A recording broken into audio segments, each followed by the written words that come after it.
네, 시사 인터뷰 오늘 2부 유튜브 라이브로 넘어왔습니다. 선생 박주정과 아이들 박주정 광주대학교 교수와 함께 하도록 하겠습니다. 안녕하십니까? 안녕하세요. 네. 교수님, 그 학교가 개학을 해서 이제 2주차 들어가고 있습니다. 네. 지난 시간에는 학교 부적응 가운데 학교 폭력에 대한 얘기를 했는데 계속해서 관련된 얘기를 좀 해보도록 하겠습니다. 연이어서 이제 이어갈 텐데 자녀를 둔 학부모로서 좀 반성해야 되는 그런 시간이기도 한 것 같았습니다. 관심을 좀 가져야 된다. 이런 말씀을 좀 하셨거든요. 그렇습니다. 네. 만약에 이제 시작이 됐는데 그때 말씀하시는 걸로는 지금 이제 새 학기가 되면 서로 간에 이제 소위 말해서 이제 서열, 이합집산 이루어지는 시기다. 이 과정에서 학교 폭력이나 왕따 같은 게 있을 수 있다. 이런 말씀을 하셨거든요. 계속해서 좀 말씀해 주실까요? 네, 그 중에 이제 이번 시간에는 집단 따돌림에 대한 이야기를 할 건데요. 네. 일본에서는 이지메라고 하고요. 네. 우리나라에서는 왕따라는 말로 쓰고 있습니다. 그런데 내 자녀가 신학기 초에 아이들로부터 잘 어울리지 못하고 따돌림을 당해서 힘들어하는 모습을 보이는 시기입니다. 지금이 3월, 4월, 5월. 이때가 가장 아이들에게는 힘든 시기입니다. 사람을 새롭게 사귀고 만나고 또 헤어지고 또 어느 곳에 들어가고 하는 이 이합집산의 시기에서 이 왕따의 특징은 초등학교 5학년 때부터 시작을 되게 합니다. 이제는 조금 더 빨라서 4학년부터 시작을 하는데요. 특히 중학교에서는 아주 만개를 합니다. 굉장히 심하게 일어나고 있고요. 그것도 여학생들 사이에서 빈번하게 일어납니다. 왕따는. 남학생들 사이보다는 여학생들의 그 왕따 빈도수가 훨씬 더 높습니다. 그래서 이것을 은근히 따돌린다고 해서 은따라고도 하고요. 네. 카톡 내에서 그 아니면 아예 바보 취급하는 떼까라고 합니다. 떼까. 놔놓고. 때까. 모여 애들을 불러 모아놓고 그 애를 그림자처럼 하면서 그 애를 까는 겁니다. 그래서 그 아이가 거기서 스스로 밖으로 튀어나가도록 이렇게 하는 일이 그 사이버상에서 일어나는 거예요. 있는데. 예. 그림자 취급을 하는 거예요. 얼마나 힘들겠어요. 이야. 그리고 점심시간에도 그 애만 딱 남겨놓고 딴 데 가서 밥을 먹고 네. 스쳐 지나가면서 욕설 비아냥 이렇게 하면서 경멸하는 말투를 이어가고 툭툭 치고 이런 일들이 일어납니다. 특히 사이버상에서의 그 험담은 아주 도를 넘었다라고 할 정도로 아이들이 쓰는 언어뿐만 아니라 욕설이 난무하는 이 시기에 우리 아이들은 굉장히 괴로워하고 있습니다. 그래서 이런 일들을 어떻게 해야 우리 학부모들이 대처할 수 있을까라는 이야기를 오늘 좀 자세하게 들으려고 하는데요. 네. 일단 먼저 선생님들은 이런 상황이 되면 어떻게 지금까지 그렇죠. 대처하고 계십니까? 선생님들. 솔직히 말하면 선생님들은 아이들이 이러한 따돌림이 이루어지고 있는지를 눈여겨보지 않으면 모릅니다. 그러실 것 같아요. 네. 그러실 것 같아요. 또 학기 초는 선생님들이 교과 수업 여러 가지 준비를 하느라고 정신이 없는 시기인데요. 이럴 때 아이들 간에 일어난 그 미묘한 감정의 기류를 애들이 웃고 있어도 울고 있는 마음을 읽을 수 있을 정도의 신경을 쓴다면 모를까. 그러지 않으면 모릅니다. 선생님들이 제일 가장 편하게 왕따를 느낄 수 있는 방법은요. 발견할 수 있는 방법은 선생님이 지금 재밌는 이야기를 하고 있네요. 그러면 아이들이 박수를 치고 박장대소를 해줘야 돼요. 네. 전체가. 네. 선생님이 좀 슬픈 이야기를 하고 나면 숙연해져야 되고. 네. 그런데 그 분단마다 아이들이 웅성거려요. 그러면서 각자 다른 이야기를 하고 뭔가 통일이 되지 않는 느낌. 이럴 때 선생님은 우리 반에 지금 여러 군데 각각의 다른 집단들이 서로 다른 생각을 갖고 힘들어하고 있구나. 즉 말하자면 이 집단 따돌림이 시작이 되었구나. 쉽게 말하면 곰팡이가 번져가고 있구나라고 느낌이 들 수 있어야만 됩니다. 그래서 예민하게 선생님들은 대응을 하고 있어야 되는데요. 사실 선생님들이 피해 학생들이 발생을 했을 때 제일 먼저 해야 될 일이 뭘까요? 왕따를 당했을 때 피해 학생을 데려다가 어떤 일이 있었니? 자, 피해 학생 신고를 하는 방법도 있고요. 네. 다른 아이가 선생님 은지가 너무너무 힘들어해요 라고 말해주는 경우도 있어요. 말해줘야 돼, 친구. 네. 그러니까 다른 학생들이 선생님한테 말을 해줘야 돼요. 이런 걸 권장해줘야 돼요. 근데 그 아이는 선생님께 말씀을 못 드린 이유가 딱 그 뭐라 그러죠? 남들을 그 꼰질렀다고 그러죠. 우리나라 말로. 나를 했다고 그 아이가 또 왕따를 당하는 경우가 있으니까 아이고. 그 아이가 못하는 거예요. 어찌됐든 어떤 통로로든 어떤 아이가 지금 왕따를 당하고 있다고 하면 선생님은 제일 먼저 해야 될 것이 피해 학생에 대한 면담이 이루어져야겠죠. 깊숙한 상담. 어떤 일이 있었니? 그래 힘들었구나. 그런데 왜 이런 일이 발생했어? 누구누구가 그랬어? 언제 어디서 어떤 일이 발생했어? 라고 자세하게 들어야 됩니다. 말을 끊지 않아야 됩니다. 야. 이 아이가 속에 있는 이야기를 다 뱉어낼 때까지 선생님은 참아주고 들어주고 끄덕여주고 용기를 주는 이 시간을 가지면 이 아이는 다시 힘을 얻을 수가 있는데 선생님 만약에 야 너희들끼리 일어난 일을 나한테까지 와서 이야기하면 어떡하니? 너도 따돌림을 당한다고 하지만 너도 옛날에 따돌림을 했잖아. 그리고 너희들끼리 있는 일들은 너가 좀 잘해봐 라고 밀어내버리면 그 아이는 굉장한 고통과 공포심을 느끼게 됩니다. 그때 이제 이 아이는 해서는 안 될 선택을 하는 경우가 많죠. 이 앞 시간에도 말했지만 다른 애한테 맞아서 극단적 선택을 하는 경우보다 왕따를 당해서 집단 따돌림을 당해서 극단적 선택을 하는 경우가 훨씬 더 퍼센트가 높습니다. 그래서 굉장히 위험한 거예요. 그래서 어떤 아이가 선생님에게 선생님 누구누구가 집단 따돌림을 당하고 있어요. 왕따를 당했어요. 라고 하면 선생님은 아 나에게 큰 일이 벌어졌구나. 이 일을 정말 해결해야 되겠구나. 라고 생각을 해야 되고요. 이 집단 따돌림은 사실 선생님이 계시는 1년 동안에 해결되지 않을 수도 있어요. 해결되지 않은 경우가 더 많아요. 완화하고 지켜줄 수 있는 분이지 완전히 그 일을 해결해 줄 수가 없어요. 그렇기 때문에 이 집단 따돌림이 발생하면 선생님이 제일 먼저 피해 학생에 대한 이야기. 그다음에 가해 학생들을 만나야겠죠. 가해 학생은 한 명이 아닌 경우죠. 여러 명이죠. 그렇죠. 그럼 그 애들은 부인을 하죠. 그런 적 없다고. 자기가 먼저 그랬다고. 우리는 그런 적 없다고. 선생님은 그때 딜레마에 빠져요. 애들이 안 했다고 하는데 저희가 너무 과민 반응하는 걸까? 라고 생각할 수 있는 저희 거예요. 일상적인 대화한 건데요. 뭐 이러면서. 네, 일상 대화한 건데요. 괜히 지 혼자 그래요. 라고 할 때 선생님은 그거에 대한 증거도 없고. 그렇다고 해서 녹음을 하라 그럴 수도 없는 거고.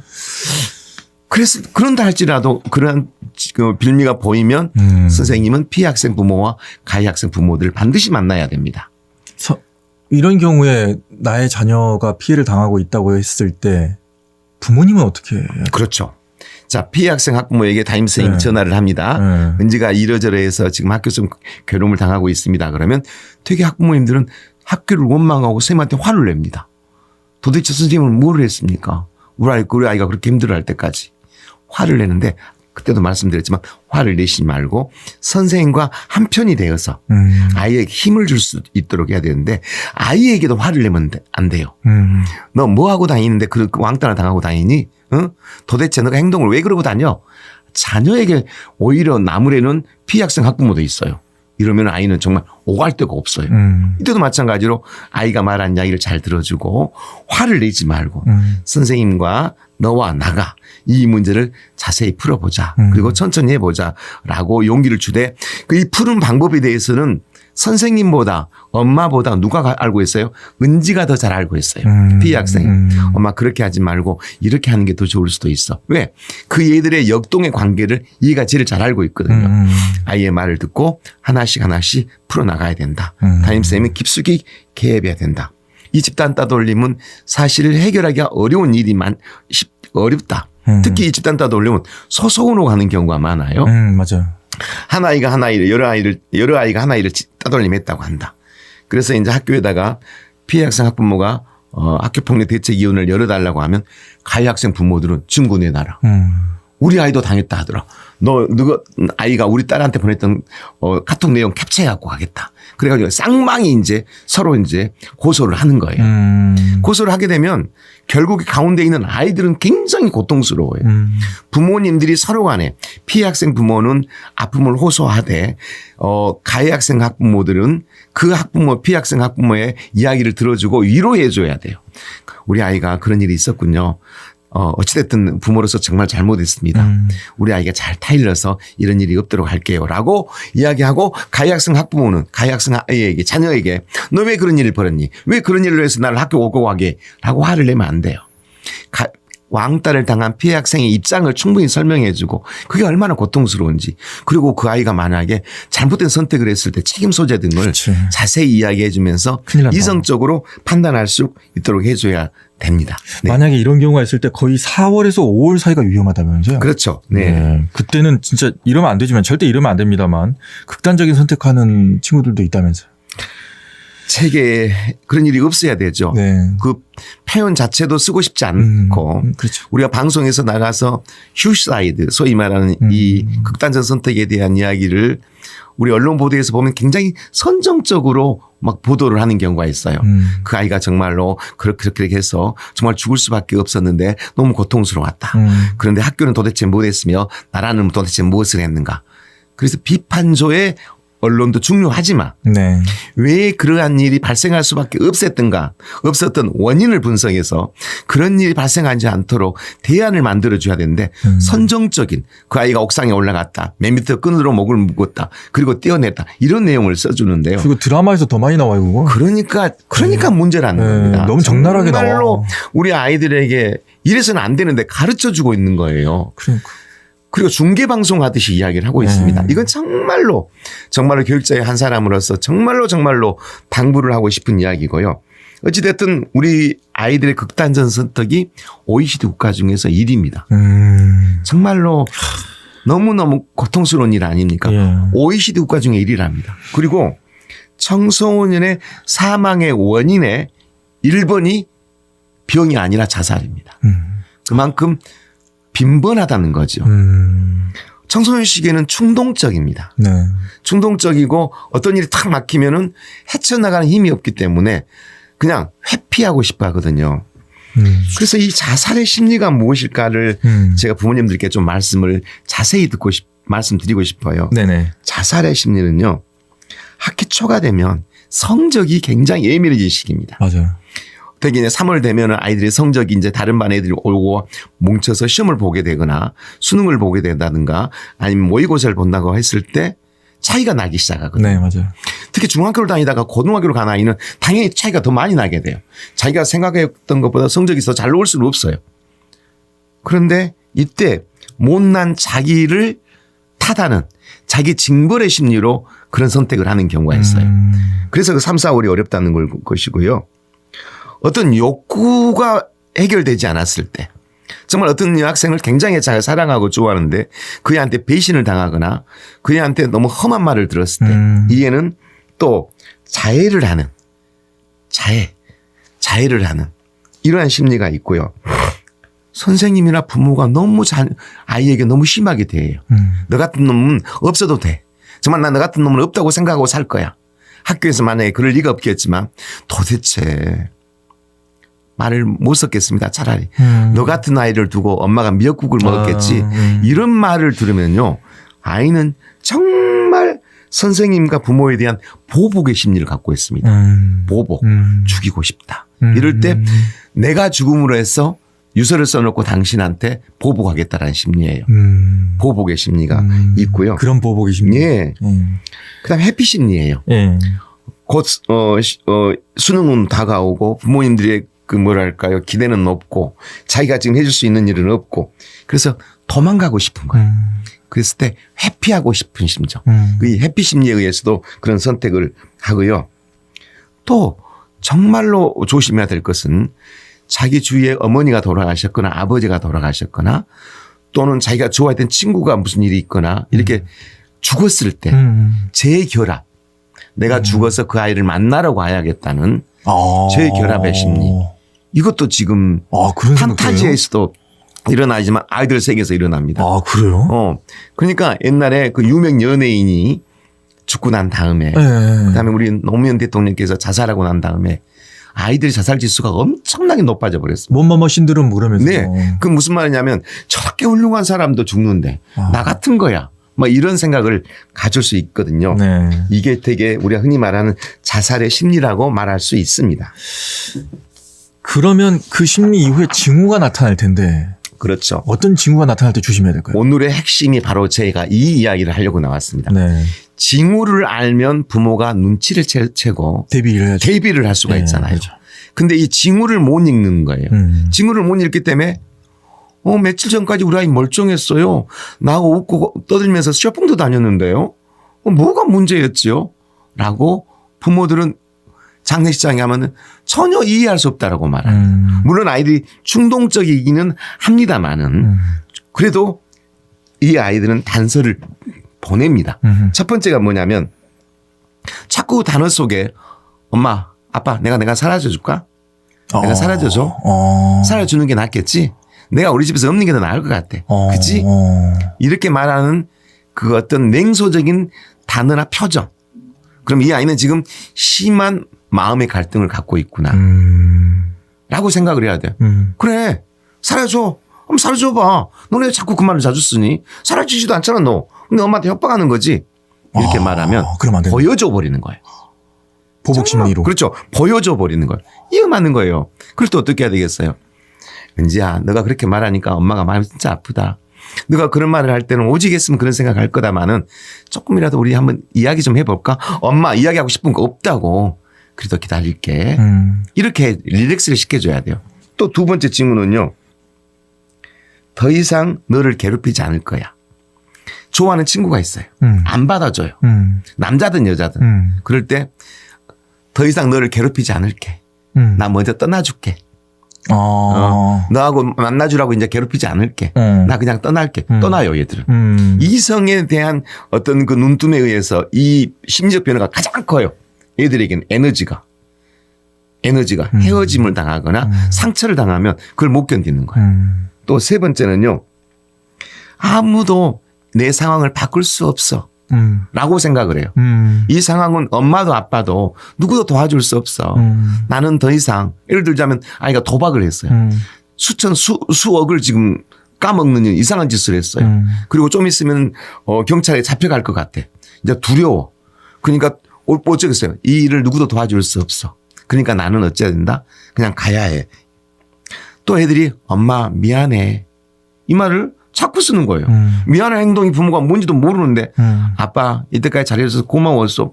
이런 생뚱맞는 이야기를 하면 너는 무슨 생뚱맞는 소리를 하니? 나가 아니라 아이가 지금 뭔가 나한테 신호를 보낸다. 살려달라고 하는 거구나. 대비해야 돼요. 그렇죠. 자살의 반대 단어를 거꾸로 읽으면요. 살자잖아요. 그렇잖아요. 우리 애가 지금 이렇게 죽고 싶다라고 하는 말은 다른 말로는 엄마 나 살려줘. 아빠 나 지금 너무 힘들어. 이 표현을 하고 있는 거라고요. 내가 보여줄 거야. 만족하길 바래. 편지 글에 썼던 내용이에요. 내가 보여줄게. 나 죽어. 인자는 만족하니? 이 정도면 부모한테. 이런 이야기들이 애가 낙서나 표정이나 또 잠을 너무 많이 자거나 잠을 너무 못 자거나 잠을 너무 많이 잔 것도 모든 게 싫은 거예요. 그냥 계속 자는 거예요. 이거 완전한 심한 우울증인 거예요. 아무 옷이나 입고 다니는 거예요. 그냥 만사가 귀찮은 거예요. 당연히 성적은 떨어지겠죠. 그리고 누구하고도 눈을 마주치지 않으려고 하고 문을 닫고 집을 안 나와요. 이러한 경우 우리 아이는 지금 SOS 신호를 보이구나라고 해야 됩니다. 어떻게 해야 됩니까, 부모는? 그리고 특히 하나가 중요한 게 빠졌네요. 네네. 자기가 좋아하는 물건을 남한테 주는 거예요. 엄마 이거 나 이제 필요 없거든. 엄마 가져. 응? 그다음에 어떤 때는 기분이 굉장히 좋았다가 어쨌든 기분이 굉장히 안 좋았다가 막 왔다 갔다 막 하는 경우도 있어요. 이런 것들이 불안 심리에서 오는 이야기들입니다. 자, 이런 일이 발생하고 자녀의 증세를 보이면 부모님은 가장 많은 시간을 보이는 학교 선생님과 통화를 하고 학교에서 어떤 이상 징조를 느끼지 못했다고 한다면 다른 어떤 곳에서 아이가 힘들어하는가를 따져봐야 되며 따질 때 말투가 굉장히 부드러워야 된다는 거죠. 그런데 이 아이가 자기의 마음을 부모한테 이야기를 하면 좋지만 잘 안 해요. 해봤자라고 생각하거든요. 그러면 우리 아이하고 가장 친한 아이. 그래도 이야기를 나눈 아이에게 내 아이의 근황을 물어보면 부모가 전혀 몰랐던 새로운 사실들의 이야기를 해주기 시작합니다. 그럼 어떻게 해야 되겠어요? 그때의 경중에 따라서 아주 심각한 상황에 자살의 계획까지 세운 아이라면 즉시 전문 상담을 해야 되고요. 그다음에 경증 이제 그 시작 정도다면 부모가 지지 기반을 만들어 준 거예요. 응원의 기반. 학교에서도 선생님하고 같이 응원의 기반. 그다음에 좋은 친구를 만나게 해준다든가 여행을 간다든가 좀 학교가 너무 힘들어하게 하면 좀 쉬어준다든가 이럴 때 막 부모가 마음이 바빠갖고 이 아이를 계속 공부에 올인하게 하지 말고 하고 쉼을 좀 줘야 된다. 이런 게 필요하다고 생각이 듭니다. 쉼을 좀 줘야 된다. 이때는. 우리 애도 잠을 많이 자던데. 하여튼 예, 어떤 징후가 나타났을 때 그거를 너무 가볍게 간과하지 마시고 네. 자세히 좀 들여다보고 서로 선생님과의 소통하고 또 가까운 친구들끼리라도 소통을 하는 모습을 부모로서는 좀 보여야 되겠네요. 그렇죠. 예. 자, 여기까지 듣도록 하겠습니다. 지금까지 선생 박주정과 아이들 박주정 광주대학교 교수와 함께했습니다. 고맙습니다. 감사합니다. 언제 어디서나 내 손 안의 뉴스.